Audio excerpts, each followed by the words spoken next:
Bonjour à tous et bienvenue dans Cult & Geek pour une nouvelle vidéo. Je suis avec l'ami Ker. Ker, il est extrêmement chaud pour faire cette vidéo news avec moi. Ne vous fiez surtout pas à son teint, son faciès. Ker est en extrêmement bonne santé contrairement à ce que l'image peut envoyer. Et c'est pour ça que je suis très très fier de faire cette vidéo avec toi. Mon cher Ker, comment tu vas? Quelle est ta première news? Ça va très bien, mon cher Greg. Bonjour à tous. Alors, ma première news, ça sera le point pognon, mais on va innover dans cette vidéo, puisqu'on va vous faire également notre news, chacun de la semaine. Ça sera juste après. Alors, on va commencer par le pognon, parce que c'est quand même quelque chose de très important, vous le savez. On va commencer par le box-office américain et Black Adam. Black Adam, qui est sorti il y a 2 semaines maintenant aux États-Unis, avec un démarrage un peu plus de 60 millions de dollars. Qui a fait parler parce que certains y ont vu un gros succès, la résurrection de DC, notamment les gens qui avaient aimé le film et puis les fans de DC qui se sont dit «Ah, Marvel, on vous éclate totalement!» Sauf qu'en fait, Black Adam a moins bien démarré que tous les films Marvel de l'année. Et 60 millions pour un démarrage, c'est honnêtement pas folichon. Mais il y a un paradoxe à tout ça, c'est que Black Adam a quand même signé le meilleur démarrage aux US depuis juillet. Ce qui est donc quand même la preuve que le cinéma américain et pas qu'américain va particulièrement mal en ce moment. On a eu des semaines en octobre. En septembre, c'est normal, mais en octobre, on a eu des semaines avec un box-office très très faible, avec des films qui prenaient la tête avec des scores qui étaient particulièrement mauvais. Et là, il faut bien reconnaître que Black Adam prend la tête et puis semble faire entre guillemets, un gros démarrage. Mais en fait, si on compare à la période pré-Covid, par exemple, Black Adam serait directement rangé dans la catégorie des gros échecs. Surtout que là, on est en train d'estimer que sa fin de carrière devrait être aux alentours de 400 millions de dollars. Ce qui n'est, il faut bien le dire, pas folichon. Black Adam est actuellement 13e du box-office en 2 semaines, hein, 13e du box-office américain de l'année 2022. Il est très très loin de celui qui sera... allez, il y a Avatar 2 qui sort et puis Black Panther, mais en tout cas, il est assuré pour moi d'être dans le podium. C'est Top Gun Maverick qui est déjà à plus de 700 millions aux US. Doctor Strange est deuxième. Ça fait un moment que j'avais pas fait de points sur le box-office américain à l'année. J'en profite. Jurassic World Dominion est troisième avec 300 millions. Batman quatrième. Les Mignons cinquième. Thor Love and Thunder sixième. Donc voilà. Notons quand même qu'aux US, Elvis, le film sur Elvis Presley, a bien marché. Il est 9e. Il a fait mieux par exemple que Uncharted. Et au niveau des bonnes surprises également, on peut noter que Nope, le film de Jordan Peele, et non pas Jordan Poole, est à 123 millions. Donc ça, c'est plutôt pas mal. Et au niveau mondial, maintenant, Top Gun toujours très largement en tête. Pour l'instant, il n'y a que 2 films milliardaires sur l'année, c'est très peu. Donc Top Gun et Jurassic World Dominion qui a passé le milliard pour 1 million. Donc il est à 1 milliard 1 million. Le troisième, c'est Doctor Strange, mais qui, au niveau des attentes, aurait pu faire mieux. Les Mignons, confirmation que c'est toujours un gros gros mastodonte du box-office. Il est pas loin du milliard aussi. Il fait mieux que Batman, et très largement mieux que Batman, bien mieux que Thor. Derrière, il y a un film chinois. Les Secrets de Dumbledore, énorme échec. 8e avec 400 millions. C'est-à-dire qu'un film aujourd'hui peut être 8e avec seulement 400 millions de dollars. Si vous regardez les tableaux des années précédentes, 400 millions, c'est juste, je vais le faire, regardez, hop, allez, je le fais en direct avec vous, même si le site rame un peu. On va prendre 2018. Donc je vous avais dit 400 millions et le film était 8e. 400 millions en 2018 et le film est 23e. Une vidéo Donc bien c'est préparée. bien la preuve. De quoi? J'ai dit une vidéo bien préparée. Exactement, et en plus avec de l'improvisation et tout, en plein milieu du truc. Donc voilà, et pour l'instant, Black Adam, alors je le trouve pas là, mais je vais vous dire au total combien il a fait en 2 semaines.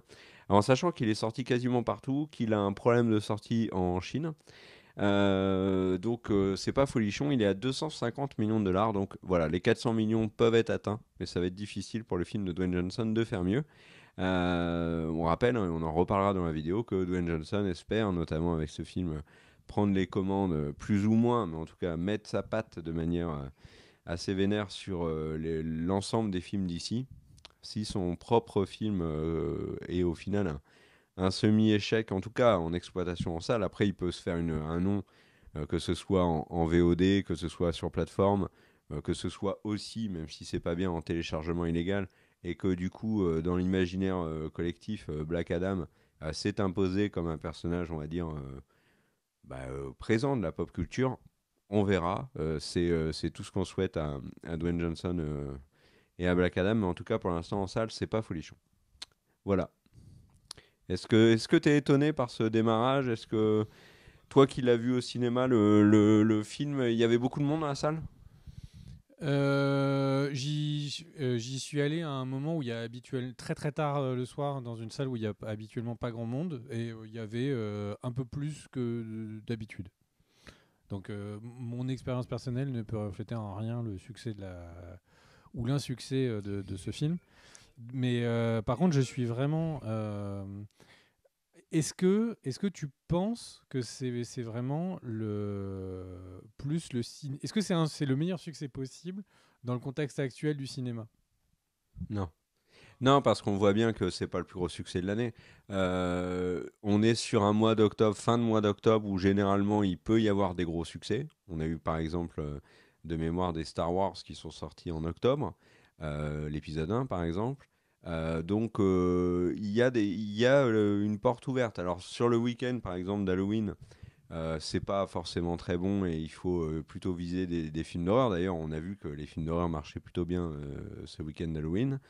Mais dans les 2 semaines avant, et puis on peut penser aussi à novembre, c'est là où il y a des sorties intéressantes aux US et Black Adam avait pas de concurrence. Ça aussi, c'est quelque chose qui est incroyable.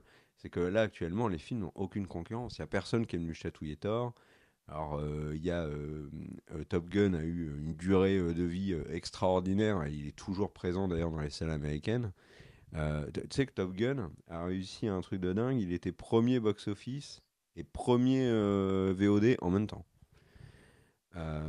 Puisqu'il était déjà sorti en VOD. Donc Top Gun, c'est un ovni dans le paysage ciné de l'année. Il y a une vraie crise du cinéma, on en reparlera largement. Mais dans ce contexte-là, Black Adam aurait pu faire mieux. Je pense que la promo n'a pas été bonne. Les gens connaissent pas assez Black Adam, il aurait fallu une promo beaucoup plus intéressante. Ceci étant dit, beaucoup plus forte aussi. Ceci étant dit, on voit que les films de super-héros où ce sont des super-héros qui ne sont pas des références, ou on va dire des références, on va dire des super-héros extrêmement connus par le grand public, ce que n'est pas Black Adam, ce que n'étaient pas les Eternals, et bien globalement ça se solde par des semi-échecs. Shang-Chi. Et comme on voit chez DC qu'ils insistent sur Shazam, qui n'a pas été un succès, que du côté de Marvel, on veut aussi travailler sur des films, sur des personnages qui sont moins connus.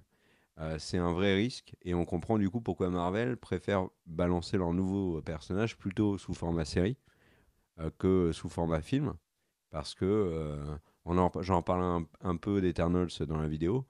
Euh, le film démarre moyen, et ben tout de suite, conclusion, on ne sait pas ce qu'on va faire du nouveau super-héros qui a été balancé. Là, si le film n'avait pas été porté par Dwayne Johnson, alors déjà, il aurait fait probablement moins.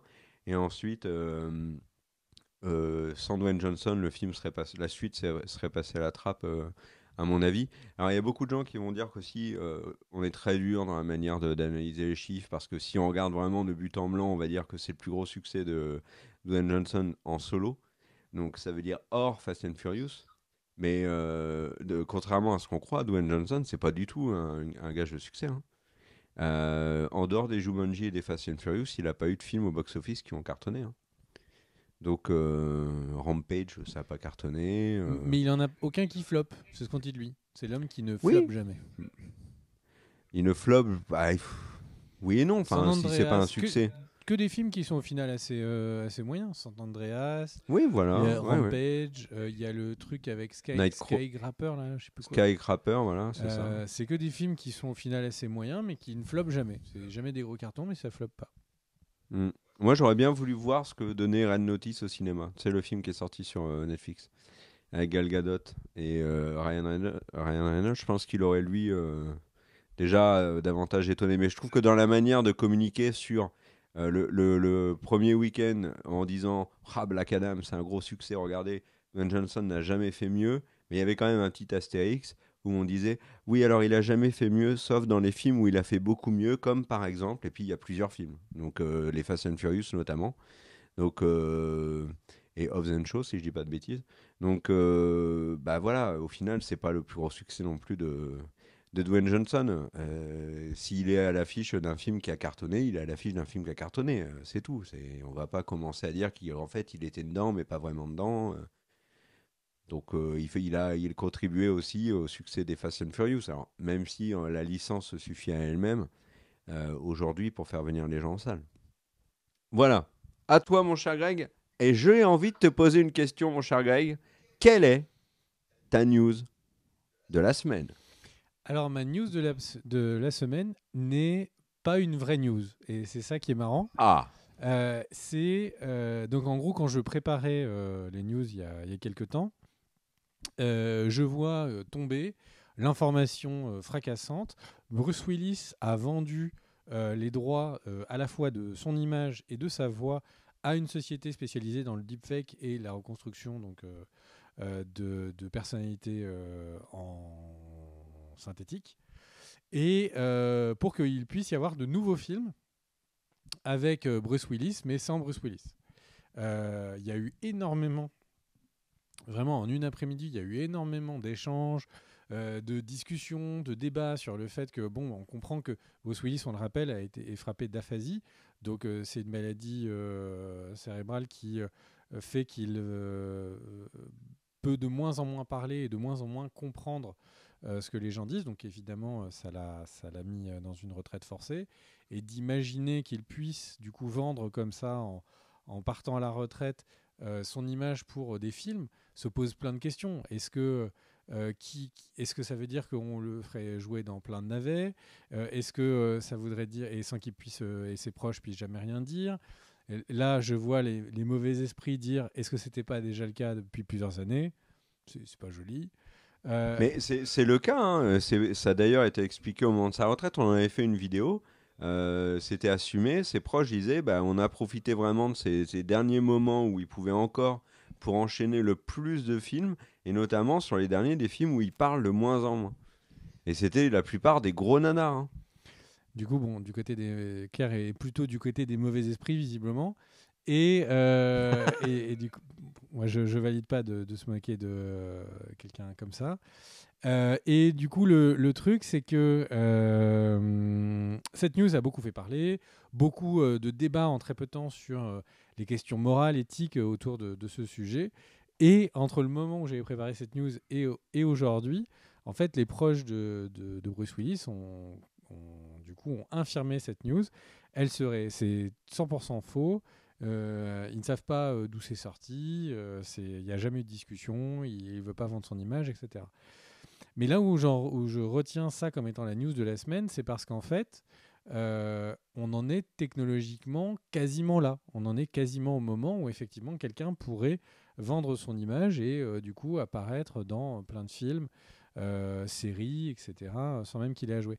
Ce qui pose du coup plein de questions qu'on avait déjà un petit peu adressées sur une vidéo que je vous conseille sur la chaîne sur le deepfake. Si vous allez sur notre chaîne vidéo et que vous faites rechercher deepfake, parce que du coup il y a plein de questions. Elle est aussi dans la playlist vidéo coup de cœur. Vont devenir éternels et qu'il va y avoir du mal pour des nouveaux acteurs d'apparaître. Ça veut dire que Robert Downey Jr. pourrait reprendre son rôle, parce qu'une des raisons pour lesquelles il avait été Iron Man, c'était parce qu'il ne voulait plus faire des cascades à son âge. Est-ce que ça voudrait dire que du coup Robert Downey Jr. pourrait prendre comme ça de nouveau le rôle jusqu'à ce qu'il ait 98 ans? Est-ce que ça veut dire que du coup on pourrait avoir, un peu à l'image de certaines stars japonaises, créer des idoles qui n'existent pas, comme le film Simone? Et je trouve que tout ça a été très dans le vague, etc. Et pendant une après-midi, tous les sites spécialisés ont commencé à poser poser des questions de manière très concrète, parce que cette fausse news a mis vraiment les choses sur la table, et je trouve ça assez intéressant. Il y a Val Kilmer qui, un peu avant cette news d'ailleurs, participe, vous savez que donc il ne peut plus parler et du coup participe à une fondation qui fait du deepfake audio et du coup dans laquelle ils ont fait une vidéo il n'y a pas longtemps où ils ont recréé sa voix, qui lit un texte qu'il a écrit et c'est assez émouvant d'ailleurs. Et du coup, ça amène plein de questions légales, plein de questions de nous, spectateurs. Est-ce qu'on a envie de voir Iron Man Robert Downey Jr. alors qu'on sait que dans la vraie vie, c'est un petit vieux de 90 ans qui vit en Floride et qui est même plus sur les tournages. Euh, voilà. Pour moi, c'est la vraie fausse news de la semaine, mais pour moi, d'un point de vue industrie, qu'est-ce que peut devenir le cinéma? Peut-être une des choses les plus importantes. Et puis parce que, bon, après là je parle de cinéma, mais évidemment dans notre vie de tous les jours ça peut aussi nous toucher, puisque ça voudrait dire quoi? Ça veut dire que Siri, ça veut dire que Alexa, etc. et tous ces appareils, bah, en fait qu'est-ce qui se passe si on dit, bah non, moi je veux la voix de... merde, j'ai oublié son nom. Aide-moi, la veuve noire. Scarlett Johansson, puisqu'elle était dans Her, elle faisait la voix d'une assistante personnelle, et dire j'ai envie d'avoir la voix Siri, je veux que ce soit la voix de Scarlett Johansson. Donc ça peut donner des trucs qui sont peut-être parfois intéressants, à mon avis qui vont être pas mal malaisants, mais cette news intéressante. Quelle est ta... Enfin, est-ce que, à moins que tu veuilles réagir et enchaîner. Oui, je veux réagir. Alors déjà, je reviens sur la vidéo deepfake. Est-ce que tu veux t'excuser auprès de la famille, s'il te plaît Non, pas du tout. Non, parce que c'est la famille qui en a parlé. La vidéo sur les deepfakes, moi je vous conseille d'y aller dans une playlist qui s'appelle Nos vidéos coup de cœur, qui est juste en dessous des vidéos qui viennent de sortir. Donc vous pouvez regarder, il y a Stallone en Terminator en vignette. Déjà, ça avait été frappant. Il y a un autre truc sur le deepfake qui m'a beaucoup, qui a beaucoup fait parler. On en avait parlé dans une news. C'est un mec qui en deepfake avait retravaillé Mark Hamill dans Mandalorian et qui avait fait mieux que LucasArts dans la production de la série, qui fait que il a été embauché par Lucas pour bosser avec eux. Donc le deepfake peut aussi faire des choses étonnantes. Et pour ce qui est de Val Kilmer, il y a un truc qui est intéressant, c'est que sa voix a été retravaillée dans Top Gun Maverick. Et par exemple, dans Top Gun Maverick, il parle avec sa voix mais c'est pas lui qui parle en fait, comme il a eu une trachéo. Comme tu le disais, ils ont retravaillé sa voix, donc c'est déjà le cas dans Top Gun Maverick. Et tu as raison de dire que c'est émouvant aussi quand il a eu une terrible maladie, Val Kilmer. Moi, ma news de la semaine, mon cher Greg, es-tu prêt? Ouais. Tu es bien accroché? Ok. Je suis attaché à mes chaussettes. Voilà. C'est le plus important. Ne sortez jamais sans vos chaussettes. La news de la semaine concerne Henry Cavill qui a littéralement squatté les tendances Twitter pendant toute une semaine. Ça a commencé avec, alors vous le savez, la sortie de Black Adam. Avec la sortie de Black Adam, Henry Cavill était cité partout et partout. Et il y avait des rumeurs, nanani naner. Et puis boum, la news est tombée. Henry Cavill a fait un petit Instagram, il me semble, pour dire hey les copains, je reprends officiellement mon rôle de Superman. On rappelle que depuis Justice League et l'incident de la moustache, on n'avait pas d'infos sur le retour de Henry Cavill en Superman, notamment depuis qu'il avait rejoint The Witcher. Il y avait des rumeurs sur sa présence dans Shazam, il y avait des rumeurs sur sa présence dans Black Adam, mais pour l'instant on ne savait pas. On en avait parlé dans la précédente vidéo d'ici. Qui est sorti au moment où il y a eu plein d'annonces d'ici que je vais évoquer là maintenant. Et en fait, le truc, c'est que Henry Cavill, c'était le flou, comme ça l'est aussi pour Ben Affleck, comme ça l'est pour Ezra Miller, comme ça l'est pour à peu près tout le monde, sauf, on va dire, les deux qui sont pour l'instant sécures, que sont Gal Gadot et Jason Momoa. Là, c'est officialisé. On a Henry Cavill qui dit non, mais moi je reprends Superman, il n'y a pas de problème. Mais ça s'accompagne. Alors, on le savait que Man of Steel 2 était en chantier. On n'a pas plus d'infos que ça pour l'instant, mais Man of Steel 2 va du coup être lancé. C'est un projet que DC a depuis de nombreuses années, qui est réclamé par notamment les fans. Donc voilà, 2 infos, Cavill en Superman, Man of Steel 2 est lancé. Et puis dans la foulée, Il y a eu une grosse info qui est tombée. Et là, pour le coup, c'est une surprise, même si avec du recul, on aurait pu l'imaginer avec son annonce de retour en Superman. C'est Netflix qui l'a annoncé. Henry Cavill quitte The Witcher. L'acteur qui joue Geralt de Rive ne le jouera pas à partir de la saison 4. Et donc, il y a la saison 3 qui va être diffusée, bien évidemment, et qui est tournée. Henry Cavill est dedans, mais c'est sa dernière. Et ça ne veut pas dire que la suite de The Witcher se fera sans Geralt. Ça veut juste dire qu'il va y avoir un recasting de Geralt, un peu comme on recaste un James Bond. Bon, ben on recaste un Geralt, voilà. Et là, c'est l'acteur Liam Hemsworth qui a décroché le rôle.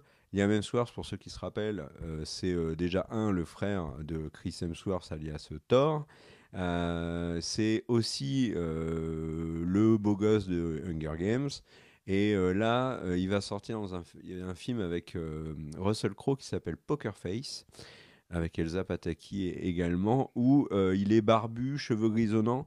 Alors, quand il y a eu l'info de sortie du départ de Kevin, l'arrivée d'Hemsworth, on va pas vous mentir, tout le monde était dégoûté du départ de Kevin et tout le monde s'est abattu sur Hemsworth. Quand on voit les photos de Hemsworth dans Poker Face, déjà physiquement, parce que c'est le seul élément qu'ont gardé les gens, physiquement rassuré quand même sur le fait que Hemsworth peut, avec un certain travail, avoir la tronche d'un Gérald à peu près potable, même si je ne suis pas du tout fan de ce choix. Mais on verra, c'est quand même un gros changement dans l'univers The Witcher. Et pour Netflix, parce que The Witcher, c'est quand même un mastodonte de Netflix, et surtout un mastodonte face à House of the Dragon et The Rings of Power. Et là, c'est un mastodonte qui est clairement affaibli par le départ de sa star. Donc, est-ce que ça va mettre un gros coup dans les reins de The Witcher? On verra. Est-ce qu'il va y avoir un rejet du nouvel acteur, ou est-ce qu'au contraire, le fait qu'il change d'acteur va attirer la curiosité des gens? On rappelle qu'une série qui a changé de personnage principal sur Netflix, il y en a déjà une et elle a disparu dans la foulée. D'ailleurs, j'ai oublié son nom. Aide-moi, mon cher Greg. La série avec Joel Kinnaman remplacé par Anthony Mackie. Aide-moi, tu la sais, on l'a vu, on en a parlé. Ah, Merci. Ouais, Altered Carbon.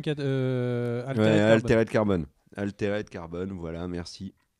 Altered Carbon, qui Anthony Mackie qui a fait ce qu'il a pu, mais n'a pas sauvé la série et qui a été annulée derrière. The Witcher, on n'en est pas là, bien évidemment, mais quand même. Pour ce qui est d'Henry Cavill, sachez que du coup, lui, il va continuer de tourner et il va tourner avec Guy Ritchie, un réalisateur qu'il adore et qui va retrouver. Il avait fait Agents très spéciaux avec lui, avec comment il s'appelle le mec un peu qui est teubé là. Décidément, j'ai des trous de mémoire. L'acteur qui a disparu du monde hollywoodien parce qu'il a eu de très nombreuses accusations contre lui. Vous me mettrez dans les commentaires. Et c'est pas une manière détournée de vous faire mettre des commentaires. Non, désolé. Donc Henry Cavill va retrouver Guy Ritchie dans un film qui s'appelle The Ministry of Ungentlemanly Warface, qui va être un film d'espionnage, en gros, dans le cadre de la Seconde Guerre mondiale, avec Elsa Gonzalez à ses côtés. Donc Elsa Gonzalez, qui vraiment est une actrice qui monte de plus en plus. Et puisqu'on reste dans l'univers de DC, avec Superman et Henry Cavill, sachez qu'il y a deux infos.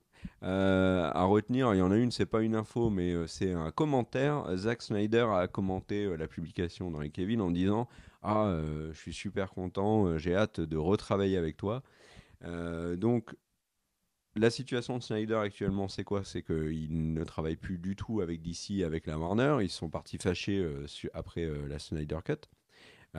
Au point où Zack Snyder a, en interview, spoilé la quasi-totalité du scénario de Justice League 2 et Justice League 3. On en avait parlé dans une vidéo qui avait suivi la sortie de la Snyder Cut. Le Snyderverse, la Warner a répété que c'était terminé. Même Snyder a dit: arrêtez de me demander le Snyderverse, c'est terminé. Les fans ne veulent rien lâcher. Et là, ce petit commentaire relance l'espoir pour eux, puisqu'ils y voient un retour de Zack Snyder dans l'univers d'ici. C'est fort possible. On ne peut pas balayer cette info d'un revers de main. Il va retravailler avec Henry Cavill. Alors ça peut être sur un autre film, mais beaucoup y voient le retour de Zack Snyder à la réalisation de Man of Steel 2. Est-ce que ça veut dire qu'il va faire les suites de Justice League? Moi, j'y crois pas. Est-ce que là, étant donné qu'il a tout spoil, le 2 et le 3, il pourrait repartir sur un Justice League, mais sur un scénario tout autre? C'est tout à fait possible. En tout cas, il devra en parler au nouveau grand patron de l'univers d'ici, qui est James Gunn, réalisateur des Gardiens de la Galaxie. On en parlait dans la vidéo spéciale d'ici. James Gunn qui avait déjà dit qu'il rêvait d'avoir des responsabilités plus grandes dans l'univers d'ici. Alors sans clairement dire qu'il voulait devenir Kevin Feige. Et bien là, ça y est, il devient le Kevin Feige de DC. Il prend le contrôle de tout le Worlds of DC ou DCU, puisque même les fans de DC s'entretuent pour savoir comment on dit. Et donc, c'est lui qui va un peu chapeauter tous les projets, un peu comme Kevin Feige. Donc, on aura peut-être une série un jour d'ici où on aura un personnage qui va rencontrer une IA qui s'appelle James et qui sera le grand big boss de DC. Suivez mon regard si vous avez vu tout ce que Marvel a fait récemment. James Gunn aux commandes de DC. Moi, ça m'emballe beaucoup, mon cher Greg. On en a parlé ensemble en off. Tu vas réagir. Moi, ça m'emballe beaucoup. Pourquoi? Parce que je trouve que sur DC, il est très inspiré. Avec Suicide Squad et Peacemaker, surtout Peacemaker. Chez Marvel, j'ai l'impression qu'il pouvait tourner, mais un peu avec des menottes au poignet quand même. Ce qui fait qu'il y a eu l'énorme surprise des Gardiens de la Galaxie où je pense qu'on l'a laissé faire un peu ce qu'il voulait. Mais comme ça a été un énorme carton pour le 2, on l'a un peu contrôlé, muselé, et le deuxième était franchement pas terrible. Là, sur DC, il m'a l'air quand même franchement plus libre. Est-ce que ça t'inspire confiance? Ben, pas vraiment, parce que c'est quelqu'un qui sait faire des trucs très sympas. Moi, j'ai trouvé que Suicide Squad, c'était très sympa. J'ai pas trouvé ça incroyable, mais très sympa. Et en fait, le truc, c'est que moi, ce que j'entends là, c'est que on a Marvel qui a sa formule, qui marche, qui est sur sa dynamique. Et au final, on a DC qui veut faire comme Marvel, avec un mec qui a un ton un peu différent, un petit peu plus comme ça, un petit peu plus foufou. Mais pour moi, Marvel, c'était les Avengers. Et du côté de DC, c'était Man of Steel, un ton plus sombre, Dark Knight, un ton plus sombre, Joker, un ton plus sombre. Il n'y a qu'à voir la Justice League. La Justice League qui est sortie, la version classique, elle est très ressemblante à un Marvel et elle n'est pas terrible. Et la version plus sombre en noir et blanc, 4 tiers de Zack Snyder, là pour le coup, ça envoyé. Donc en fait, le truc, c'est que si l'annonce avait été c'est Zack Snyder qui reprend d'ici, on va repartir sur un nouvel arc, etc., ça aurait pu être une espèce de vraie promesse de dire ok, on va faire du DC, on aura notre patte, on va avoir nos couleurs, etc. Là où au final, ils mettent quelqu'un qui fait des comédies pour un univers de super-héros qui est beaucoup plus sombre. Donc je suis pas sûr d'adhérer. Il y aura sans doute des très bonnes choses qui en sortiront, mais je suis pas sûr d'adhérer. Moi, j'aime bien un DC Comics qui est plus sombre, qui est plus mature, et j'ai pas forcément l'impression que... En fait, pour Gunn, j'ai l'impression que mature égale violence et blague de cul, là où avant, chez DC, c'était thématique, thématique sombre, c'était la mort des parents de Bruce, enfin, c'est des choses qui sont moins marrantes. Donc, je suis pas enthousiaste. C'est pas un drame. Après, peut-être saura-t-il nous surprendre. Parfois, ceux qui savent faire de l'humour savent faire aussi du drame. Mais j'avoue que je suis pas hyper enthousiaste. Il y a un truc quand même où je te rejoins. C'est vrai que le James Gunn qui est plus habitué à nous faire rire. Alors tu dis blague de cul, bon, moi c'est plus de l'humour. Hein. Il n'est pas sur forcément le sujet des blagues de cul, même dans Peacemaker. Mais c'est vrai qu'il est dans un côté très rigolo. Je le trouve pas hyper compatible avec Snyder, par exemple, et avec un Matt Reeves sur The Batman.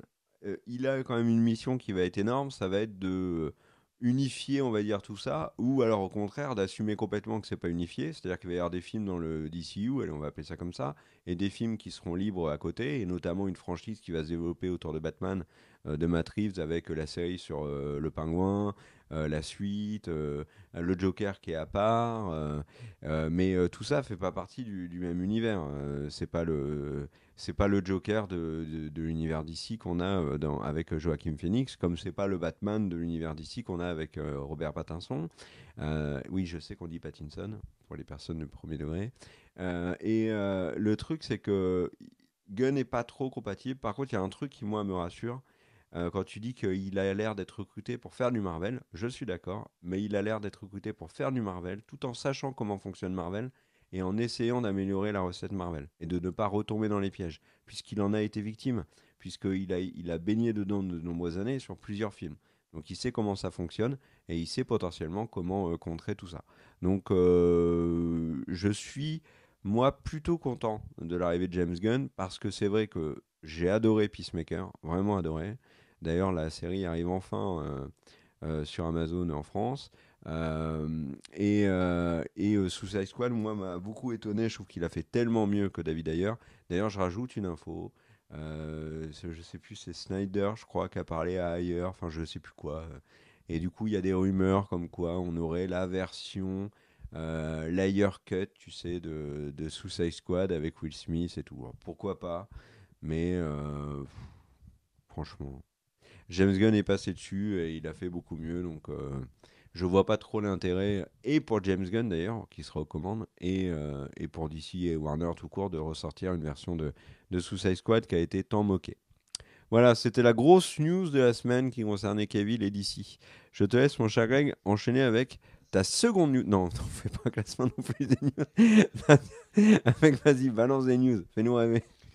Alors, petite news, on va faire des vidéos sur les Anneaux de pouvoir et House of the Dragon qui sortiront dans quelques jours. Mais déjà, ce qu'on peut vous dire, c'est qu'il a été annoncé de quoi allait parler la saison 2 des Anneaux de pouvoir. Ça va être le focus, en tout cas d'après les showrunners, le focus sera sur Sauron. Ils le décrivent comme un Walter White ou un Tony Soprano de la future saison. Ils vont montrer à quel point c'est... Le charisme en moins. De quoi? Le charisme en moins, parce que entre le mec qui joue Sauron et Bryan Cranston et James Gandolfini, il y a quand même un sacré boulot. C'est pas mes propos, hein. Je ne fais que rapporter ce qui est dit. Et donc pour eux, on va voir vraiment toutes les capacités de Machiavel qu'a Sauron et de voir vraiment l'étendue de son âme démoniaque. Voilà, donc ce sera le fixe le point qui se sont fixés. Et puis pour ajouter à ça, il y a le fait qu'ils ont dit que du coup, de nombreuses questions vont trouver leur réponse. Donc de là à se demander s'ils veulent pas corriger des erreurs de scénario de la saison 1 dans la saison 2, ce qui est toujours pas vraiment une bonne idée. Mais j'ai envie de dire pourquoi pas. Et ensuite, je vais passer sans aucune transition, puisque Kerr fait des news très longues et que les miennes sont courtes, je vais passer très vite à une On autre peut news. rajouter un truc quand Il y a même. eu- Ils ont dit qu'ils allaient respecter davantage le lore aussi, qu'ils avaient compris la déception des fans et qu'ils allaient respecter davantage le lore. Vu ce qu'ils ont fait sur la saison 1, bon courage pour raccrocher les wagons. Ouais, et puis on rappelle, hein, ils n'ont pas les droits de tout, hein, donc ils voudraient qu'ils pourraient pas. Alors, moi j'ai un truc qui est intéressant, c'est Disney. Alors, c'est pareil. C'est Disney qui a eu un petit bras de fer, comme ça. Ils ont dit, vous vous souvenez, ce vieux film avec Stallone de bras de fer. Ben, il faut imaginer que c'est Disney. Et en fait, Disney Télé a fait un petit bras de fer comme ça avec Sling TV. Donc, Sling TV, c'est quoi? C'est le Canal Sat, enfin, c'est un des Canal Sat américains, donc un opérateur satellite. Et sur lequel donc, on prend un bouquet de chaînes. Et en fait, Disney, maintenant, aux États-Unis, ça représente donc Disney Network représente les droits de ABC, ESPN, FX, des chaînes Disney Channel, FX Go Dark. Et donc tout ça, ça représente beaucoup de vues. Et en fait, dans ce bras de fer qu'il y a eu entre Sling Dish, Disney et Disney. Eh bien, du coup, les gens qui payent leur abonnement ont eu un écran noir. En fait, toutes les chaînes Disney, Disney a dit non, on n'est pas d'accord avec le deal. Et du coup, ils ont eu un écran noir. Alors, c'est revenu depuis. Mais Disney fait un peu comme dans les salles de cinéma. Alors, pour rappel, dans les salles de cinéma, non seulement faut payer pour avoir un film Disney, mais en plus, pendant un certain temps, il y aura une portion des ventes de la confiserie qui iront à Disney en plus. Et de la même manière que donc cet abus de position de leader, enfin abus, ça c'est un tribunal d'en juger, mais de l'utilisation de cette position de leader, et bien du coup Disney fait pareil donc avec les différentes plateformes. Et alors le discours maintenant c'est très simple, c'est de dire vous ne voulez pas payer le prix, c'est pas grave, j'ai ma plateforme de streaming, donc démerdez-vous. Donc on sent que pour le monde des grands géants de diffusion de canaux télé et canaux satellites, le nouveau monde va être un peu compliqué à gérer. Et donc du coup, cette fameuse discussion de est-ce que vous êtes prêt à payer vos abonnements de plateformes de streaming ou est-ce que vous préférez la télé classique, peut-être que vous aurez de moins en moins le choix en fait. Qu'est-ce que tu en penses mon cher Car avant ta news suivante? Je suis pas étonné par tout ça. On rappelle quand même qu'en France, il y avait des rumeurs comme quoi Black Panther Wakanda Forever n'allait pas sortir en salle. Il y a eu pression sur notamment la chronologie des médias. Il y a eu discussion qui a soi-disant assuré Disney et qui au final a fait que Disney allait sortir Wakanda Forever. Beaucoup ont dit que de toute façon c'était du bluff puisqu'ils avaient besoin de la sortie en salle du film. En France, j'ai toujours moi cette idée que le marché français est quand même loin d'être aussi important qu'on ne le pense pour Disney. Quand on regarde par exemple l'exploitation globale d'un film, Disney quand il est sorti en France, on n'est quand même pas une goutte d'eau, mais on n'est pas non plus le marché chinois. Donc si Disney veut vraiment aller au bras de fer avec la France, ils le peuvent. Une sortie de Wakanda Forever sur Disney ⁇ pourrait booster la plateforme qui marche sans plus en France. Donc on n'est pas à l'abri d'une grosse surprise un jour où on se retrouve avec un gros Marvel qui fait parler tout le monde à travers le monde pour une sortie ciné, et puis une sortie en France sur Disney Plus un peu plus tard, parce qu'ils peuvent pas non plus sortir immédiatement, même si c'est que en français, parce qu'il peut y avoir des fuites et des gens qui derrière vont sous-titrer. Alors pour les Américains, ça n'aura pas d'impact puisque les Américains détestent la VO, sauf quand c'est coréen ou japonais. Pour les autres marchés, par exemple, je sais pas moi, les pays de l'Est, les pays asiatiques et autres pays d'Amérique latine, il pourrait y avoir des fuites qui pourraient nuire à l'exploitation du film en salle. Mais ouais, je suis pas étonné par tout ça. Vraiment pas étonné. Et puisque tu parlais de plateforme et de situation où tout va changer, on est aujourd'hui le 1er novembre quand on fait cette vidéo. Et c'est le lancement de la formule avec pub de Netflix. Ça y est, c'est la première à le faire. Vous payez un peu moins cher l'abonnement, mais vous avez 4 à 5 minutes de pub par heure, que ce soit au début de vos programmes ou pendant vos programmes. Moi, je t'avoue, mon cher Ray, que j'ai pas du tout envie d'essayer cette formule. Après, je peux comprendre que dans le contexte économique actuel, il y en a qui n'aient pas le choix, tout en sachant que Netflix a envie de taper sévèrement sur le système de partage de comptes. Donc il va y avoir de l'évolution sur Netflix. Ça commence déjà maintenant, mais accrochez-vous parce qu'il va y avoir des augmentations de prix, alors pas forcément sur Netflix, mais sur d'autres plateformes. Renseignez-vous sur Spotify, il y a une augmentation des tarifs aussi qui ne concerne pas les formules premium et duo pour l'instant. Mais il y a d'autres plateformes qui vont augmenter leurs tarifs aussi. Donc, beaucoup de changements. Est-ce que tu veux que j'enchaîne, mon cher Greg? Bien sûr, mon cher Car. Eh bien, merci, mon cher Greg. Moi, je vais rester sur Marvel pour te dire qu'il y a une série qui, alors ça n'a pas été officialisé, mais il y a des rumeurs qui ont été balancées un peu comme ça sur le web, qui a été confirmée par Variety, qui a enquêté.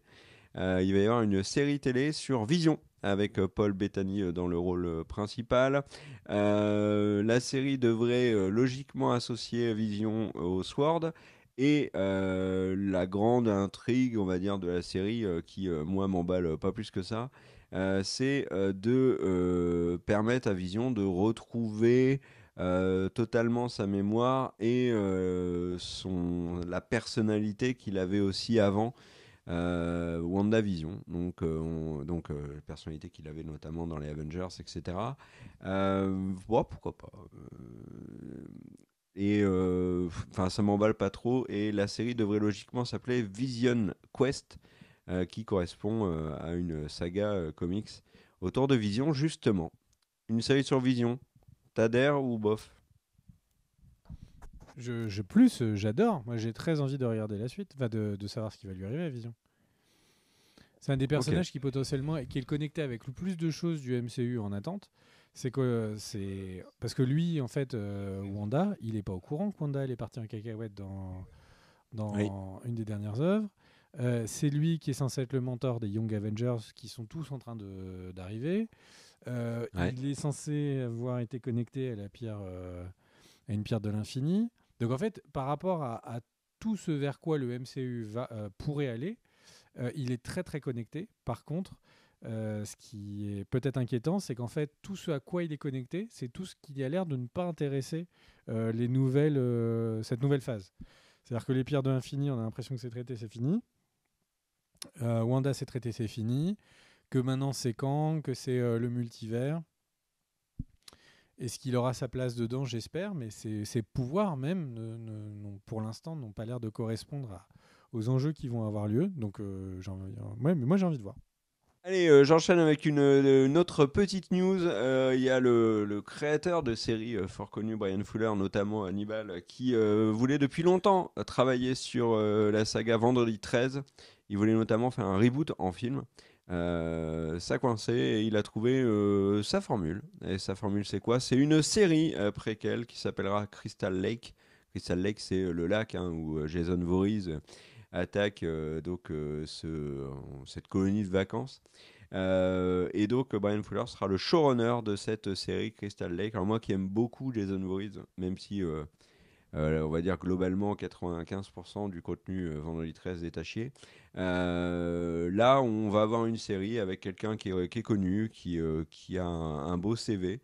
Donc pourquoi pas Crystal Lake en série. Vous verrez que dans la suite de mes news, il y a d'autres séries qui ont été annoncées. Et certaines, franchement, bof, ça fait pas rêver, mais c'est pour après. À toi, mon chat Greg. Et ben moi j'enchaîne avec deux petites news toujours sur le business, mon cher Kerr. La première, c'est pour ceux qui sont fans de ce qui s'appelle se balader un peu de branche à branche, eh bien vous allez être contents. Sony a annoncé qu'ils allaient... Je t'ai pas entendu, Kerr. L'escalade. C'est ça, l'escalade, l'acrobranche. Eh bien, en fait, ceux qui sont fans d'acrobranche vont être contents. Sony, qui possède les droits de Tarzan, a annoncé qu'ils allaient travailler sur un gros relancement de la licence. Alors, on ne sait pas encore, et ils n'ont pas l'air eux-mêmes de savoir si c'est plutôt du côté film, série ou animation, mais ils veulent placer la série Tarzan comme une série importante aux yeux de tout le monde et de le placer au niveau d'un jeune public, puisqu'il y a pour eux un gap générationnel. Les vieux comme toi ne connaissent très bien Tarzan et les jeunes comme moi t'es plus vieux d'un ne mois. le connaissent pas. Du coup, sachant qu'on a le même âge. Non, t'as un mois de plus que t'es plus vieux que moi d'un mois. Ça, c'est première news. Deuxième news, il y a en ce moment une petite tension du côté des gros studios américains. En effet, donc pendant qu'il y a eu cette petite pandémie du Covid, eh bien, en fait, il y a eu des accords qui ont eu lieu sur des conventions de travail entre les techniciens de l'audiovisuel, donc qui sont sur les films et les séries qu'on connaît aux États-Unis, et comment gérer en fait le fait de faire du télétravail, d'être sur le plateau, combien de personnes, est-ce qu'il y a des primes de risque, etc. Bref, toutes les conditions du travail. Là, je ne suis pas sur le sujet le plus marrant. Mais pourquoi est-ce que j'en parle? Eh bien, c'est parce qu'en fait, cette convention change, puisque du coup, Covid n'est plus aussi présent qu'avant. Et du coup, ils sont en train de ratifier ce qui s'appelle un back to work. Donc, qui est en gros, c'est on arrête le télétravail et on est 100% comme avant. Sauf que du coup, les plus gros syndicats américains de techniciens ne sont pas d'accord avec les nouvelles les nouvelles demandes. Et ça se tend. Alors, peut-être que, donc j'en parle, peut-être qu'au final, on n'entendra plus parler de ça. La semaine prochaine, c'est signé, c'est fini. Par contre, je le précise parce que c'est déjà arrivé qu'en fait, lors de cette négociation, ça se tende. Il y a une grève globale de tous les techniciens. Et du coup, on n'a plus de films, plus de séries. Il y a un trou pendant 6 mois parce que du coup, les productions sont stoppées. Donc pour l'instant, il n'y a pas Avalanche. Il y a une petite boule de neige qui a commencé à prendre un peu de vitesse puisque ça fait 3 fois que l'accord est reporté. Mais on ne s'inquiète pas. On a plein de séries, plein de films. Mais si ils ne trouvent pas d'accord, ça pourrait prendre des proportions un peu plus importantes. Voilà. Qu'est-ce que tu en penses, toi, mon cher Kerr? Et si tu en penses quelque chose, et quelles sont tes news suivantes? Non, je pense que tu en as particulièrement bien parlé pour que je n'ajoute pas ma pierre à l'édifice. Voilà. Moi, je voulais pas continuer sur les séries parce qu'il y a une annonce série qui, moi, m'a un petit peu interpellé. En fait, il y a du côté d'EuropaCorp, tu sais, de Luc Besson. Il y a eu Lucie il y a quelques années, qui globalement a fait pleurer certains, mais globalement a été fort mal accueilli par le public. Et en fait, ils se sont rendus compte chez EuropaCorp qu'absolument personne n'attendait la moindre suite autour de Lucie. Du coup, ils se sont dit que c'était une excellente opportunité pour lancer une série spin-off de l'univers de Lucie, dont on connaît absolument pas le sujet pour l'instant, avec une seule petite info qui n'en est pas. Enfin, si, c'est une petite info. Ils sont en négociation avec Morgan Freeman pour qu'il reprenne son rôle dans la série. Et on a également, je peux le dire sans trop m'avancer, mais on a également un retour de Scarlett Johansson. Attendez, je vous montre. Voilà, voilà. Elle reviendra dans la série également, Scarlett Johansson. Ceux qui ont vu Lucie savent de quoi je parle. Franchement, le Voilà. placement de produit est tellement beau que ça s'applaudit. Non, parce que j'ai mis derrière, on voit pas que c'est. Je sais même pas c'est quoi la marque. Il y aura le lien en C'est description SanDisk. pour que vous puissiez l'acheter avec un tarif. Non, pas du tout. Mais j'ai d'autres. Hein, mais c'est quoi les autres producteurs de clés pour pas les gens croient qu'il y ait des placements de produits. J'en ai un peu partout des clés. Il y a Verbatim, non? Je pense que ça va pas dans la direction que tu veux, cette vidéo. Donc voilà, la série sur Lucie. Et puis j'avais envie de vous parler de House of the Dragon. Juste un petit mot très rapide, ça mérite. Allez, encore deux petites news séries si tu me permets. House of the Dragon, Martin, qui sait de quoi il parle puisque c'est lui qui a écrit les bouquins. Et puis c'est surtout lui qui travaille beaucoup sur la série. Annonçait que les Stark et Winterfell seraient présents dans la saison 2 d'House of the Dragon. Et c'est une série dont j'ai parlé moi, notamment dans les vidéos news. Qui est une série que j'ai beaucoup aimée, sauf la dernière qui était un petit peu en dessous. C'est Yellowstone, avec Kevin Costner notamment, et Kelly Reilly, Wes Bentley et Cole Hauser. Et ben, la saison 5 vient de démarrer et la série est tellement un phénomène aux US que pendant quelques jours, alors elle n'a pas démarré, elle débute mi-novembre. Mais depuis 2 jours maintenant, il y a des cinémas américains qui diffusent le double épisode d'intro de la saison 5 de Yellowstone. Donc c'est quand même assez rare pour le souligner. C'est une série Paramount et sache mon cher Greg que Salto, la plateforme qui part en vrille, non, ça part juste pour le jeu de mots. Et ben Salto, Tu sais que mon cette cher semaine, on m'a demandé. Non, pour Salto, j'ai une petite anecdote. J'ai eu un problème d'internet et du coup, t'as sauté. ils m'ont proposé, ils m'ont dit pour nous excuser et tout, on vous abonne à Salto. Et en fait, comme c'est un opérateur qui a l'habitude de faire des abonnements forcés, donc en gros, ils te donnent un mois et puis au bout d'un mois, après, ils te font payer et c'est toi qui dois envoyer une lettre de résiliation et tout, truc que je déteste. Et donc j'aurais dit non, m'abonnez pas à Salto. Il me dit non mais si, je vous abonne, c'est gratuit. Et j'étais là et au téléphone, j'ai dû insister pendant 5 minutes pour qu'on ne m'abonne pas à Salto gratuitement. Voilà. Mais parce que c'est pas à cause de Salto. Hein. Salto, il y a des gens très bien qui bossent dessus. Et il y a des contenus de ouf comme Last Man qui viennent de sortir et c'est dans les trucs que je sais que je vais chez un mais copain j'allais dire pour un pouvoir truc le bien regarder. sur Salto en plus. Mais j'ai préféré à cause des pérégrinations du street distributeur internet, je préférais ne pas m'y abonner. Donc Salto, voilà, mon anecdote, c'est que j'ai dû supplier quelqu'un de ne pas m'y abonner cette semaine. Ouais, et ben Salto, figure-toi qu'ils vont diffuser Yellowstone saison 5 en un peu même format qu'OCS avec GOT. Donc Yellowstone, c'est une grosse série américaine. Intéressez-vous à ces audiences qui est une des séries records du câble notamment.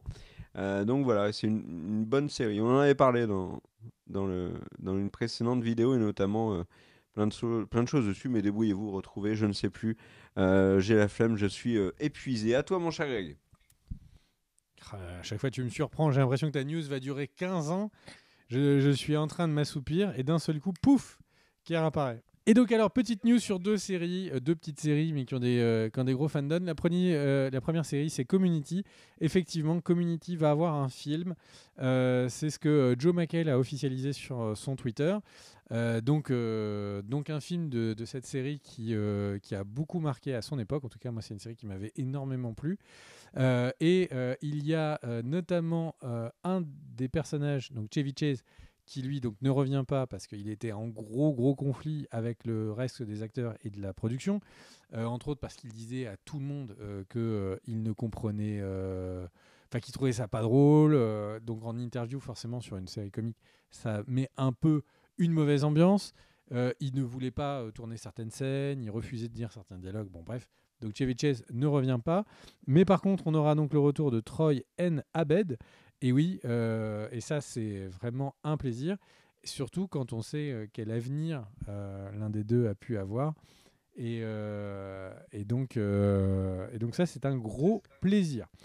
Et Donald Glover, rappelons qu'avait quitté Community parce que il y avait des problèmes dans sa vie à ce moment-là. Et le retour sur le film, si c'est confirmé, ça serait super, quoi. Ça serait super. Donald Glover qui a eu une carrière, en effet, Moi, je comme me tu disais, souviens extraordinaire. des premières news où on avait dit Donald Glover, de Troy et Abed, va préparer un album de musique et tout, de rap. Enfin, ça avait l'air complètement fou. Et au final, il a fait des trucs de dingue. Hein. Donc, Même en termes de bourré de talent. films et de séries. Hein. Atlanta, c'est incroyable. Quand il a été annoncé avec Phoebe Waller-Bridge sur l'adaptation pour Amazon de Mr. et Mrs. Smith, moi j'étais hyper emballé parce que c'est vraiment deux personnalités qui ont un talent de ouf. Bon, le projet se fait différemment, mais maintenant, s'il est dans Community, c'est très chouette. Vraiment très chouette. Et du coup, Et deuxième tu sais série, que deuxième c'est fandom. la fameuse blague Six Seasons and a Movie, qui avait été là depuis très longtemps et qui était notamment placée dans la série. Et du coup, deuxième petite série avec un petit fandom, House of the Dragon. House of the Dragon, alors Kier vous en a parlé, il vous a dit que Martin avait dit des choses. Martin, il a dit énormément de choses ces derniers temps. Ça va de j'aimerais bien avoir un dragon pour aller attaquer Poutine. Il a dit des trucs vraiment dans tous les sens. Mais si on se considère, enfin quoique, hein, je pense qu'il n'y a pas beaucoup de gens qui ne sont pas d'accord. Mais le truc, c'est que d'une manière générale, il a dit beaucoup de trucs sur House of the Dragon. Donc déjà, on a appris à quel point il avait participé à la série. Donc évidemment, sur toute la pré-production, sur l'écriture, il avait aidé. Mais aussi, on lui a envoyé des versions des différentes étapes des montages pour qu'il puisse faire des retours. Il a dit dans un de ses derniers retours qu'il avait adoré le cast, que vraiment au niveau du casting, il trouvait que les actrices qui ont fait d'abord la première fournée puis la deuxième fournée de Rhaenyra et de Alicent étaient particulièrement bien. Il avait trouvé notamment incroyable les Millie Alcock et Emily Carey. Donc vraiment que des compliments et pour ceux qui se disent bah oui c'est normal, il est payé pour. Le truc c'est que il faut pas oublier que Martin, quand des saisons de GOT ne lui plaisaient pas, il le disait. qui donnait des trucs un peu étonnants. Mais là, il est vraiment dithyrambique sur House of the Dragon. Il expliquait que Paddy Considine... Surtout quand il était pas dessus. Il défonçait les séries, les saisons, surtout quand il bossait pas dessus. Hein. Oui, bien sûr. La dernière et tout, par exemple. Oui. Et donc il expliquait notamment que Paddy Considine, qui joue Viserys, le jouait d'une manière qu'il n'avait pas envisagée, avec plus de nuances, et qu'il trouvait qu'il avait réussi à faire un Paddy Considine plus intéressant que ce qu'il Paddy Considine, un Viserys plus intéressant que ce que lui n'avait écrit. Donc ça, je pense que c'est un beau compliment pour Paddy Considine, mais bon, tout le monde n'a que des compliments pour Paddy Considine et Viserys. Il nous parle aussi de quand est-ce qu'on peut attendre la saison 2. Donc la saison 2 pour lui, c'est en 2024. D'après ce qu'il sait du temps de post-production, des temps de tournage, il pense que ça ne peut pas venir avant 2024. S'il y avait beaucoup ça a de été bonnes confirmé par nouvelles de HBO. tournage. Qu'est-ce qu'il y a, mon cher K? C'est Casey Boys de HBO qui a confirmé aussi les propos de Martin, c'est 2024. Et du coup, le truc, c'est que pour Martin, si bonne nouvelle il y avait, ce serait d'avancer à avril-mai, mais il pense qu'il y a de faibles chances. Par contre, ce qu'on apprend dans ces informations, c'est que en gros, HBO veut vraiment sortir les saisons dès qu'elles sont prêtes. Alors évidemment, on suppose dès qu'elles sont de qualité suffisante à pouvoir être sorties. Ce qui veut dire que concrètement, c'est 2024, mais ça peut être toute fin 2024 comme milieu 2024 en fonction de s'il y a des retards de production, pas de retard de production, et du temps que vont prendre les séries, la série à être tournée. Et pour terminer sur ce que nous a dit Martin a aussi parlé du prochain livre, parce qu'évidemment, vous ne pouvez pas imaginer que quand il se déplace, il n'y a pas des questions sur ça autour de lui. Et en fait, donc, il expliquait qu'il était 3/4 fini sur le Winds of Winter, les vents de l'hiver. Je ne sais même pas comment ça va s'appeler en français. En tout cas, c'est Winds of Winter en anglais. Et du coup, il y a plein de gens qui disent « Mais si tu as fini les 3/4, eh bien, fais un livre qui va être divisé en deux. » Surtout que Winds of Winter est annoncé comme étant de plusieurs centaines de pages, le plus gros livre des différents livres de la saga Seigneur des... n'importe quoi. De la saga du Trône de Fer. Et du coup, il commence à y avoir une espèce de grogne pour dire « Vous avez qu'à le découper en deux. » Juste pour rappeler, il a expliqué qu'en fait, en volume, il avait terminé à peu près 3/4, qu'il avait terminé les histoires qui connectaient pas mal de personnages, mais qu'il y a d'autres qui donc faisaient une histoire entière, et qu'il y a d'autres personnages qui ont chacun des chapitres à eux et avec des interactions entre eux qui ne sont pas finis, qui peuvent donc faire un petit peu évoluer le livre. Et donc, effectivement, on n'est pas en train de dire qu'il a fait jusqu'à la page 750 et tout est fait. Au contraire, ça veut dire qu'il y a certaines trames, certains arcs d'histoire qui sont finis, d'autres pas. Et comme tout a un impact, il reste encore du temps. Ce qui veut dire que quelqu'un, donc l'intervieweur, qui est Stephen Colbert, quand il en a parlé, lui a dit, donc en fait, si on fait des calculs sur ce que vous nous dites et le temps que vous aviez déjà passé, ça veut dire que le livre sort dans 3 ans. Et Martin n'a pas répondu, il a juste fait une sourire et tout. Il a répondu juste qu'il dit « Le jour où le livre sort, je suis persuadé que j'aurai autant de commentaires qu'avant sur « Ah mais quand sort le dernier livre ?» Parce que c'est pas le dernier, hein, c'est l'avant-dernier. Oui, c'est l'avant-dernier. Et ça, c'est un petit peu ça va être un peu sa croix. J'espère qu'il va vivre une longue vie, même si les maths ne sont pas de son côté, malheureusement. Mais bref. Est-ce que tu as des sujets plus marrants que l'espérance de vie? Oui, moi en dernière news, j'ai une engueulade. Une engueulade. Non, j'ai une news Eternals pour toi. Parce qu'en fait, on en avait parlé des Eternals. Nate Moore, qui est producteur exécutif sur Wakanda Forever, et qui a bossé sur Eternals, parle énormément là actuellement pendant la promo de Wakanda Forever, et il a parlé notamment de Eternals avec cette phrase extraordinaire. Il a dit en gros, je peux rien vous dire, mais sachez que les Eternals, on va revoir ces personnages. Et la manière de tourner la phrase n'est pas forcément très positif pour une suite du film. Alors on rappelle qu'il y avait eu tellement de rumeurs que ça s'était transformé en info pendant quelques heures du retour d'Eternals 2 avec Chloé Zhao à la réal. Ça n'a pas été derrière officialisé en D23 et compagnie. Que Eternals 2 pour l'instant ne fait pas partie du planning de sortie, que le film a moyennement bien marché, que du côté de Marvel, en interne, on considère que c'est un peu un échec. Donc il y a pas mal de rumeurs qui circulent sur plutôt le fait que les Eternals fassent des apparitions ici et là, soit dans des séries, soit dans des films. On peut par exemple les voir dans les 2 Avengers contre Kang, tu vois. Mais est-ce qu'il y aura vraiment un deuxième film Eternals? Moi, j'aimerais bien qu'il y ait un deuxième film Eternals. Je sais que toi aussi. Bon, on verra si ça se fait. Et vu qu'on parle de Avengers, on va parler de Josh Whedon. Josh Whedon, vous savez, c'est le créateur de Buffy, mais qui est à Hollywood. En termes de ciné, vraiment, vraiment fait parler de lui avec Avengers, qui ensuite est passé sur Justice League avec le succès qu'on ne connaît pas. Il s'est On fait va pas... Il s'est fait démonter démonter. par Jean-Pierre Jeunet il y a peu de temps. en Ben, vidéo. c'est ma news, figure-toi. C'est Jean-Pierre Jeunet, justement, qui a démonté Josh Whedon. Alors, Jean-Pierre Jeunet qui est plus que l'ombre de lui-même, hein. Il est très loin de ce qu'il faisait avec Amélie Poulain notamment, et Delicatessen et autres. La Et, violence. Il est en très bonne santé, hein. C'est juste qu'il a pas fait un non, gros non, je carton. parle artistiquement. Enfin, il est en retrait, il fait beaucoup moins de films, et son dernier film, je crois, c'était un truc sur Netflix qui était vraiment nul. Enfin, peu importe. Le truc, c'est que il a taclé Whedon, mais pas que Whedon, il a taclé aussi son public. Alors on recontextualise pourquoi Jeunet et Whedon s'embrouillent. Whedon, c'était le scénariste de Alien Résurrection, que Whedon a dit que le film était très mauvais, qu'il y avait des énormes erreurs de casting dans le film. Globalement, tout était imputé à Jean-Pierre Jeunet, qui avait vraiment traité le film comme une commande. D'ailleurs, Jean-Pierre Jeunet ne s'en cache pas. Il le dit que Alien Resurrection, pour lui, est une commande. D'ailleurs, petite anecdote, c'était sur le film avec Dupontel, je ne sais plus c'était lequel.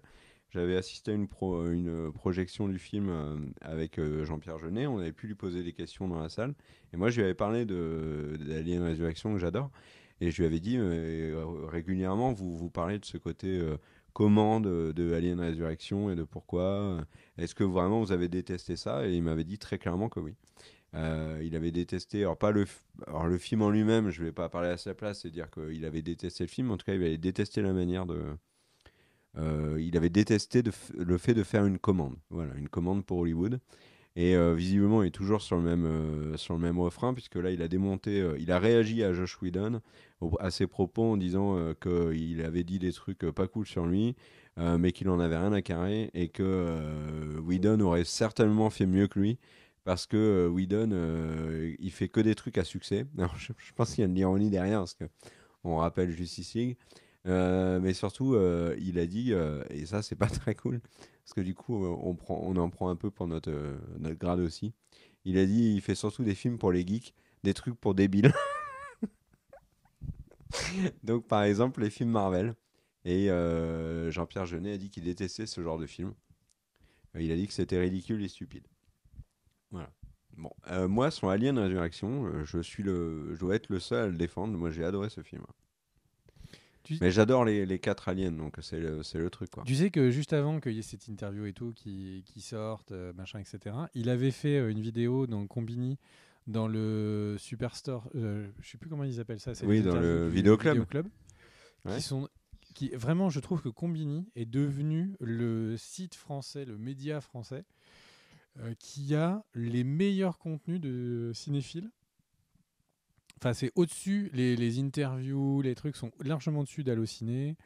C'est au-dessus de ce qu'on voit sur IMDb. Enfin, franchement, je trouve que c'est extrêmement. Il y a plein de trucs extrêmement bien sur Combini. Tout en se méfiant pour les séries, hein, parce qu'il y a beaucoup de contenu séries qui spoil, notamment des épisodes qui viennent tout juste de sortir ou des séries que vous n'avez pas forcément vues. Ils font pas très attention dans les titres. C'est ce qui fait que moi j'avais arrêté, je dis pas notamment que les cieux. l'intégralité des choses Oui, sur Combini bien sont évidemment. magiques. Oui, Mais par bien contre, sûr. il y a certains contenus cinéphiles qui sortent, qui sont vraiment incroyables, comme justement cette série de vidéos sur des réalisateurs, acteurs qui sont dans un vidéo store. Et celle de Jean-Pierre Jeunet, elle est plutôt excellente. Il lâche plein de trucs sur comment il a fait Alien, etc. Donc c'est assez marrant. Et il dit bah, moi j'ai réécrit le film de Josh Whedon, hein, c'était pas terrible et tout, parce que Josh Whedon avait fait le scénario. Et il dit un truc qui te parlera peut-être. Il parle de cette fameuse controverse autour de... Ah merde, c'était, tu sais, le monstre de Guillermo del Toro, le monstre de l'eau. Toulouse. Hein? Ah, The Shape of Water. The Shape of Water, merci. Et où il y avait quand même beaucoup de plans qui avaient l'air d'être empruntés à Jean-Pierre Jeunet. Et visiblement, les deux réalisateurs se sont appelés. Et en gros, Jean-Pierre Jeunet dit clairement que oui, il se sent copié, mais que ça le fait pas chier parce que le cinéma, tout le monde se copie. C'est juste dommage qu'ils ne le reconnaissent pas. Voilà. Et Guillermo del Toro, d'ailleurs, qui fait énormément parler de lui en ce moment, puisqu'il a sorti une espèce de mini-série sur Netflix qui s'appelle Le Cabinet des Curiosités, où il présente au début de chaque épisode une œuvre réalisée par exemple, moi j'ai vu les deux premiers, le deuxième a été réalisé par Vincenzo Natali, donc si je dis pas de bêtises, c'est réalisateur de Cube. Et c'est pour l'instant, ça me chauffe pas, mais les retours sont plutôt positifs, donc à voir peut-être sur la suite de la série si ça marche sur moi. En tout cas, ça a l'air de cartonner sur Netflix, c'est premier des audiences actuelles sur Netflix. Et du coup, une autre news pour faire plaisir à Jean-Pierre Jeunet qui doit potentiellement être en train de regarder cette vidéo, au bout de presque une heure de vidéo. Il y a Armor Wars, la série donc, qui avait été annoncée avec Don Cheadle, qui était donc une série du MCU sur Disney+, avec War Machine et comment ça se passe si d'autres armures de Stark tombaient dans des mauvaises mains, etc. Et en fait, il a été annoncé que ça devenait un film. Voilà, on n'en sait rien. Enfin, on n'en sait rien de plus. C'est-à-dire qu'on ne sait pas si ça va être un téléfilm, un film qui va être que sur Disney+, est-ce que ça va être en salle. En tout cas, au moment de notre enregistrement, on ne le sait pas. Voilà, les mauvaises langues diraient que c'est parce qu'en fait, après avoir relu toute la saison de scénario, ils se sont rendus compte qu'il n'y avait qu'une heure et demie à garder. Et c'était peut-être une remarque qu'ils auraient pu se faire sur d'autres séries du MCU. Mais en tout cas, si c'est pour que ce soit de meilleure qualité, moi, je suis preneur. Un autre truc marrant, puisqu'on est sur les grosses licences en ce moment, Shenmue le jeu, est-ce que ça te parle, Kerr? Oui, bien sûr. Dreamcast et le 3 qui est sorti en crowdfunding et qui s'est fait démonter par la critique. Exactement. Eh bien, Shenmue n'est pas mort puisqu'il va avoir sa série animée. Et ouais. Mais Shenmue n'est pas dur. Tu peux Mais enchaîner. cette vanne, elle est dure par contre. Et bref, donc du coup, ça va sortir sur Crunchyroll, donc qui aura la pleine diffusion. Et eh bien, j'ai envie de dire, pour les fans de Shenmue, c'est l'espoir peut-être sur un succès que la fin de Shenmue, qui a été écrite par le réalisateur à l'époque, soit diffusée un jour quelque part. Une vieille news au moment où on enregistre cette vidéo, mais une news que je voulais traiter parce qu'on n'avait pas fait de vidéo news depuis, c'est Stadia qui est décédé. Alors Stadia qui est décédé, alors pour ceux qui ne sont pas du tout dans le monde du jeu vidéo, Stadia c'était une manière de jouer en streaming, en remote play, donc depuis chez soi mais avec une console qui est dans des serveurs cloud de Google, qui a été sortie en annonce en mode on est des Américains, on est numéro 1 quoi. On va sortir un truc qui va changer l'histoire du jeu vidéo. Et donc là, je sais pas, 2 ou 3 ans après, sachant que c'était quand même dans des conditions en tant que... Alors je sais pas la chaîne de production comment ça a été, s'il était impossible pour eux d'avoir des composants, mais en tout cas pour les spectateurs, on aurait pu imaginer que le Covid soit la meilleure nouvelle qui leur soit jamais arrivée, puisque du coup, il y a eu une explosion du nombre de personnes qui jouaient chez eux. Et donc Stadia, pourtant, est décédé d'une mort claire. Et pourquoi est-ce que j'en parle alors qu'on n'est pas du tout en train de parler news jeux vidéo? C'est pour rappeler que les GAFAM aussi peuvent même sur des très gros projets, se planter. Il peut y avoir des gros mastodontes. Il peut y avoir plus tard alors là, je vais citer des noms qui ne sont pas Amazon, par exemple, qui peut se planter sur son Prime Video. Il peut y avoir... Donc, il ne faut pas dire ils sont trop gros, ils vont bouffer tout le secteur, etc. Évidemment, ils ont des épaules qui sont tellement plus larges qu'ils peuvent appuyer sur toute une industrie, mais ils peuvent aussi se planter s'ils le font mal. Voilà. Et sur ça, j'ai envie de te parler, mon cher Kerr, des résultats financiers de Amazon qui ont été sur le 3e trimestre annoncés. Franchement, fais-moi rêver. Eh bien, en fait, sache qu'un mauvais trimestre, puisqu'on est dans un très mauvais trimestre, enfin, peut-être pas un très mauvais trimestre, mais dans un mauvais trimestre, la bourse à Wall Street était inquiète. Amazon a fait un mauvais trimestre puisqu'ils n'ont fait que 121 milliards de chiffre d'affaires ce trimestre. Voilà, donc 3 mois, 121 milliards. Donc on est vraiment sur du gros et le début de la lettre, et donc c'est pour ça que j'en parle, le début de la lettre aux investisseurs et actionnaires parle de Amazon Prime Video. Et en fait c'est sur 2 segments. C'est sur ils ont créé un nouveau segment qui s'appelle Thursday NFL ou un truc comme ça, et donc ils ont acheté pas mal de contenu NFL qui diffuse, donc ça c'est évidemment plutôt sur le marché américain. Et après ça parle des anneaux de pouvoir. Eh bien les anneaux de pouvoir, ils le décrivent comme un gros carton qui n'a jamais aucun contenu n'aurait généré autant d'abonnements à Amazon Prime Video.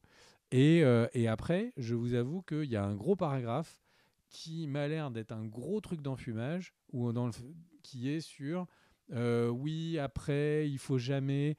Peut-être qu'un échec à court terme doit être vu comme un investissement sur du long terme, car il faut garder sa stratégie long terme. Et là, en fait, je me suis dit, ok, est-ce que c'est de l'enfumage pur et dur, ou est-ce que c'est pour nous dire, ils ont fait plein d'abonnements, la série s'est pété la gueule en termes d'audience, mais par contre, vous inquiétez pas les investisseurs, c'est parce qu'on sera les premiers du monde en 2024. J'ai envie de dire, on va voir, mais en tout cas, Amazon, eux, pour l'instant, ils ont l'air d'y croire à la série. Il y a des trucs auxquels ils ne croient pas. Il y a des têtes qui sont tombées, mais on en parlera sur une vidéo dédiée sur la communication d'Amazon et des anneaux de pouvoir.